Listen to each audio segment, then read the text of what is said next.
thumbs up, you can see my screen. Symbiotic Enterprise. Thanks so much. Hello, Sam. Nice that you're here too. I see you just entered into the room. We're going to have a little presentation, keep some notes, and we'll have some dialogue and interaction after 10, 15 minutes for things that are relevant for you. So, folks,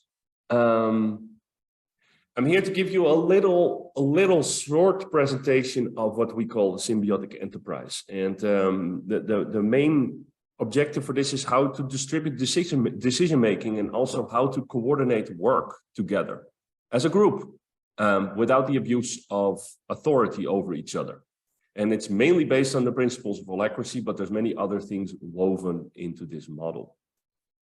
I'm a steward for Gaianet, and our mission is to co-create a new reality, a new world that works for everyone. And in co-creation and in working for everyone, we cannot have bosses and managers giving orders to people. So that's why we started off 3 years ago with using the principles of holacracy.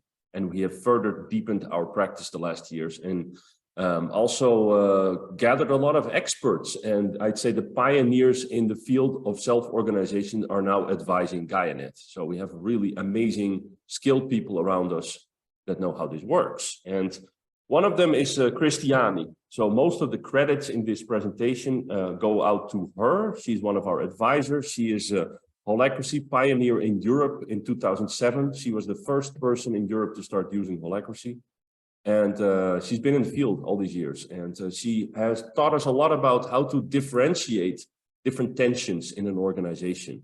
And yeah, how to run an organization together without anybody being the boss. And we'll go deeper in some of those elements, but also it's only 10 minutes. So I can only really touch on some things. I might be flying through some concepts, and please write down your questions if you want to get some deeper understanding of things that I might fly over. So I need to put this in gallery so I can see you all. There we go. I would like to do a little quick temperature check. So if you're here and you can put your video on and we can actually see you, that would be really helpful. Otherwise, we can't communicate. So Alex, Sam, Simona, if you have the opportunity. If not, it's all fine too. So I want to check with you guys. The left hand means I've heard of this. And the right hand means I am actively practicing it. So we're going to see which hands go up for which topic. And I'm just curious to feel in the room where you're at. So the concept of self-organization, have you heard of it? Left hands. Okay. And who is actively practicing it? You can keep the left hand up if you want. Makes it easier. Nobody. Who, yeah, more or less. Yeah, good. Okay. Who has heard of the DAO, the Decentralized Autonomous Organization? Okay, and who's actively using that in their organization? I'm not. Okay, and then a specific framework practice. So I mean by this sociocracy, holacracy, or pro-social, or any proven methodology, you know, that's been around for a while. Who has heard of these methodologies to coordinate work? Holacracy, sociocracy, pro-social, more or less. And who's actively practicing this with their organization? Again, Simona, more or less. That's all good. Okay. Yeah. And then last but not least, the Symbiotic Enterprise framework. Who has ever heard of this model of a symbiotic enterprise? One. And who's actively practicing this? Well, I guess there's no other hands going up. Okay, great. Let me just switch my screen back to this. So, why would you want to use self-organization? Why would you even do that? Because it's not easy and it requires work. But we've really thought about this a lot. And we envision a world where there's no more abuse of power. We envision a world where people have equal access to get their needs met. And we envision a world in the future that's regenerative, where we all uplift our energy as we move together. And for us, that's a form of regenerative collaboration. And we find this only works when you actually distribute the authority, the decision-making within a group of people. If a small group of people hold all the authority and the others are following, then for us, that's not a new reality. That's not a regenerative collaboration. So we call that self-organization in that sense. And it's about taking responsibility also. People have to all actively participate in sharing their tensions and taking action, and nobody is directing anybody and managing anybody. So, you know, people got to be self-managing, and we'll talk about that a little bit later. And the other thing that's great about it is that it transcends any form of a parent-child relationship that we have with each other, which is usually implicit. Many people sense power imbalances with each other, project a father figure or a mother figure onto the other in our collaboration, get really upset and triggered. And self-organization kind of forces you to transcend this parent-child relationship, which is alive in all of us. And it also challenges you to grow personally and professionally, like light speed. And I'm a personal development junkie. I really love to get to know myself better. And working in self-organization has been the biggest transformation in my life, besides some other things. And the final thing is why, for me, it's really important. It sets you free. You can do anything and everything you want in any moment, and you're in a team. And that's also an experience. It's super unique. So what is then a symbiotic enterprise? Why is it called like that? The main concept of it is a differentiation of the work and the personal context. And this is normally blended in one in traditional organizations. There's no differentiation between someone who holds a role and the person having relationships with other people. So roles coordinate work and people manage relationships with each other. And these are two different things, but they often get twisted and people get really messed up. And they get really triggered with each other in the work. Somebody doesn't do anything and they get upset personally. Well, the main thing around self-organization and the symbiotic enterprise is that you learn to differentiate what do I feel right now and what do I need really. And that can be something between a person, or it can be between roles. So it can be in the work context. So it's a differentiation of organizational and personal tensions, but also of legal, work, and the so-called people context.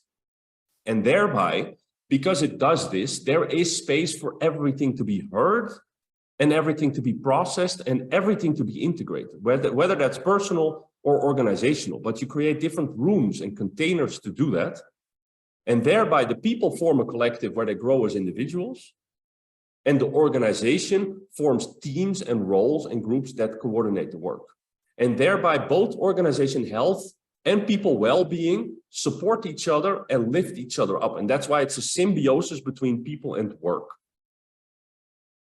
So why do we choose to run a symbiotic enterprise? Well, first of all, I explained about self-organization and the coordination of work, and holacracy is the gold standard in the world. It's the best model out there when you look into the literature. And it serves all of our core values of quality, of sovereignty, transformation. That's all about like learning to coordinate work in this way. And on the people side, it also really helps the people to feel like a family and to be playful and to have fun and to celebrate together. So we've added a bunch of things to holacracy, and Christiani has a way of putting this all in a rule set that is more complete than the holacracy rule set. So then how does this all work? If there's no boss, if there's no managers, if there's no one person or a group of people setting the direction, then how do you innovate and how do you navigate together? Well, you do that through putting purpose first. So as a group, you create a meaningful purpose where you all feel really engaged towards. And when you work in and energize a role, your task is to feel into the purpose of the organization and the purpose of your roles on a daily basis, and create next actions and projects. And thereby you are your own guide, your own leader, your own manager, your own director, everything. But you do that all together. And it's really magical. And what you have there is, instead of a hierarchy of power or authority, you have a hierarchy of purpose. And it's way too much to go into depth. But what is guiding the North Star is, instead of a person, it's a common goal that you define together that you all feel really energized about. And what this does is it just eliminates all this permission seeking. And therefore people can just they can go like crazy. And for my personality type, that's really good. I really like results. And this only works when you have more structure and more rules and more agreements than you would have in a traditional organization. And this is what makes it hard for people. They feel a bit, because it costs a lot of energy to learn and to create. But once you have it in place, and a lot of it's already done in the Holacracy Constitution, which are the duties of when you energize a role in an organization, when you decide, I want to do work for this purpose in the organizational context, then you say, okay, I agree with the rule set. This is how we coordinate the work. And this is to do with, you have to give weekly updates. You have to process next actions that you get from other roles. And you have to prioritize meetings and communications to your partners over your own work. And so these are some basic work agreements, right? How do we coordinate and how do we do that? Now, next to that, what we have added and what the Symbiotic Enterprise also adds on top of Holacracy are relational agreements and legal agreements.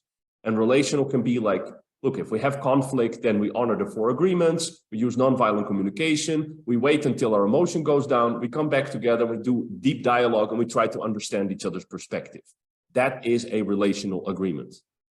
And something else that you need to have, obviously, usually the organization is a legal entity, and as an individual, you need to have a relationship with the entity. So you'll have legal agreements like any kind of contract you would have.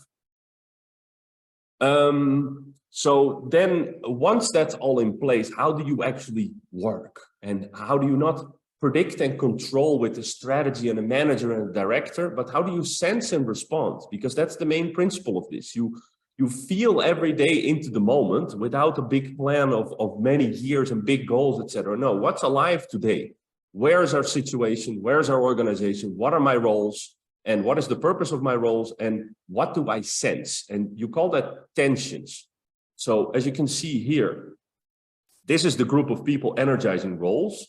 And they have so-called meta agreements, which is the agreements I just shared with you, volunteering contract or whatever contract, and then work and relational agreements. This indicates the playing field. And the partners, they serve as a sensor in that system. And they feel, not think, but they feel what's alive and what is needed. And this creates a really evolutionary dynamic transformation of the organization. And we call that, therefore we call an organization a living organism expressing an evolutionary purpose. Good. So for all of this to work next to the agreements and understanding how to move like this, it requires quite some maturity of the individual. So it is not for everybody. That's very clear. You need to have some emotional regulation. You need to have some basic productivity skills, organizational skills, communication skills. And ideally, you've also dissolved your ego boundaries quite a bit. In other words, you might have done meditation, yoga, plant medicine, whatever tools you can use to feel the oneness and connectedness with everything, you will be much more able to work in a self-organizing structure. Otherwise, you're still quite programmed and conditioned in the parent-child relationship that most of us have. And you have to learn to differentiate tensions, as I said, in these different containers in the beginning. So you have to have a minimal state of being, and it really takes a lot of practice to get good at this, but it is definitely worth it.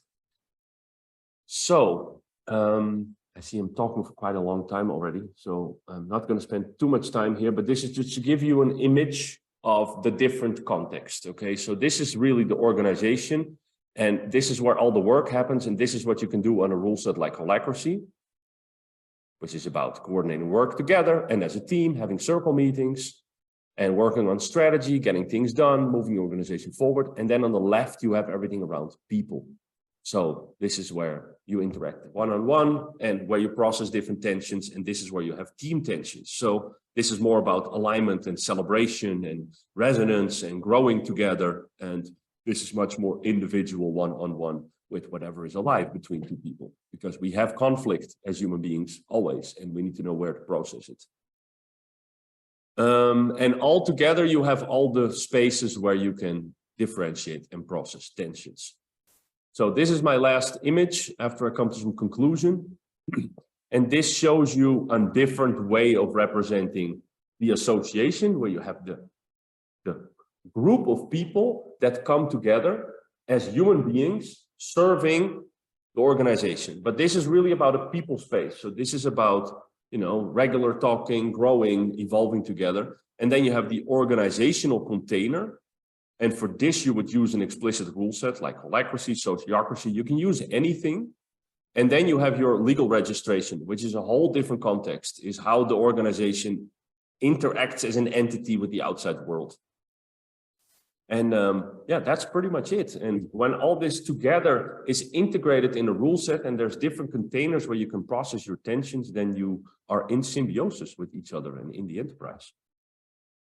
So what we can conclude from this very brief talk is you're completely free in your work, which is unlike any other work situation. Normally you have to get permission for everything, and in holacracy, everything is permitted unless otherwise specified. And it's a very transformative tool. It takes time to learn it, but it is really worth it. I can really recommend it to anybody. And you're asked to take full responsibility for your duties and your needs. And if you want to have any support, if you're more curious, you can always reach out to us at Gaianet. And I hope this presentation is going to be live somewhere where you have links. You can see the framework, there's a video, there's some self-organization training that we created, and some other links that might be relevant if you're interested in this. Aho. So, I think we have about 10 minutes left on the clock. Yeah, we have 10 minutes left. 5 minutes more or less for question and answers you have, and we have to leave 5 minutes in between this session and the next session. So if you want to ask something, Daan, or anything else, please ask now. I'm curious if anybody has any questions, of course.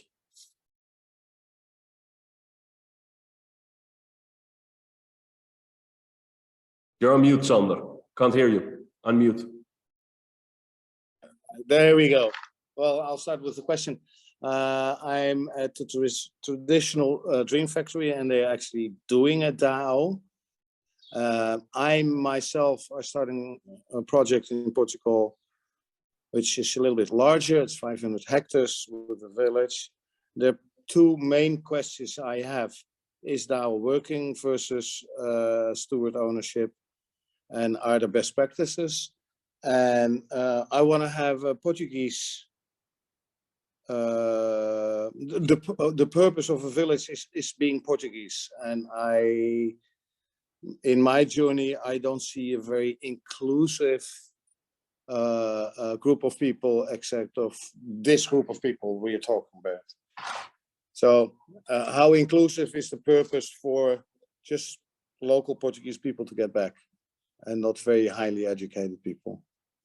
How do you integrate let me answer your first question first. The DAO as a concept, idealistically beautiful, and in execution a disaster for many people. And why is that? Is because people skip the step of learning to self-organize first. And they think the tool is going to teach them to self-organize. But everywhere we look, there is so much struggle, conflict, power imbalance, and it doesn't solve the problems that we have as human beings. It only works in relation to each other, by doing deep work together, by spending time together.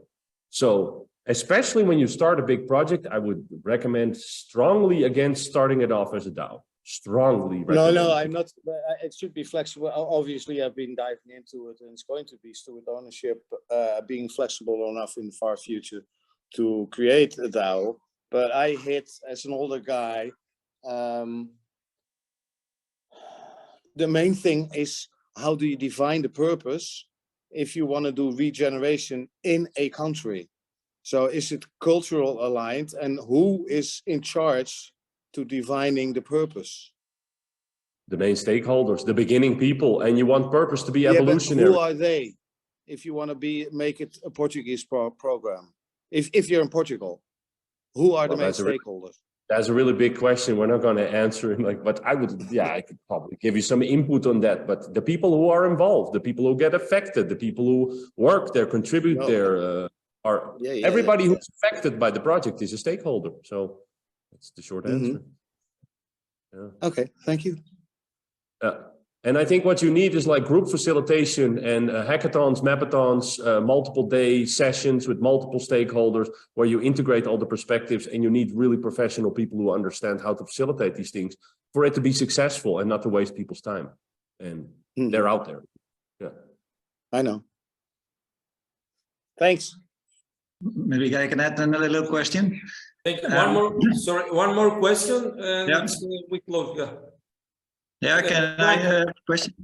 Yeah, quick question. Actually, when we are also starting a startup project, a little bit smaller, 5 hectares instead of 500. But how do you cope with? Well, we are the founders. We invested in everything. It's all our personal money, basically. So when you attract new people, of course, you want to have them have a saying, but at the meantime, you also want to stay in control. How do you cope with such situation? Yeah, those are big questions also. Yeah, that's a really big question. How do you cope with letting go of control or not? Is like starting small, doing little experiments, learning about these concepts, and trying it internally first with people who cannot fuck it up, basically. So if you are with the founders and you want to start giving away more authority to other people, then the first thing is to learn to practice that together. So you understand the mechanism, embody it, so you can sense into it when others are doing it. Yeah, or maybe first define sub project or so. Yeah. Yeah. Okay. Okay. I'm completely new into this as a traditional control freak project manager. So I'm very intrigued by it. You need them as well. Yeah. Definitely reach out to me if you wanna dialogue a bit, have a little chat about things. Okay, thanks. Definitely. You can find me on Telegram. That's a good place to talk to me. @Daan Telegram is my handle, or email. Okay, super. Thank you. Very welcome. So I saw one last question. In a complete freedom framework and everything is permitted, the only agreement is to be in a group together with clear objectives. How to assign roles or detect them. Also, when someone takes initiative, how to support that action, avoiding it ends in a hole. To create a block in the person taking that initiative. Yeah. Because you meet on a weekly basis and you have to give all these transparency of your projects and your next actions, you can trust in the process and trust in the rule set. And that when people are starting to drift away or start to do things that are not in alignment, other people will act as a sensor and they will also react to that. So the system is, the process is self-directive and self-correcting all the time on a weekly basis because you have this transparency with each other. I hope that answers the question.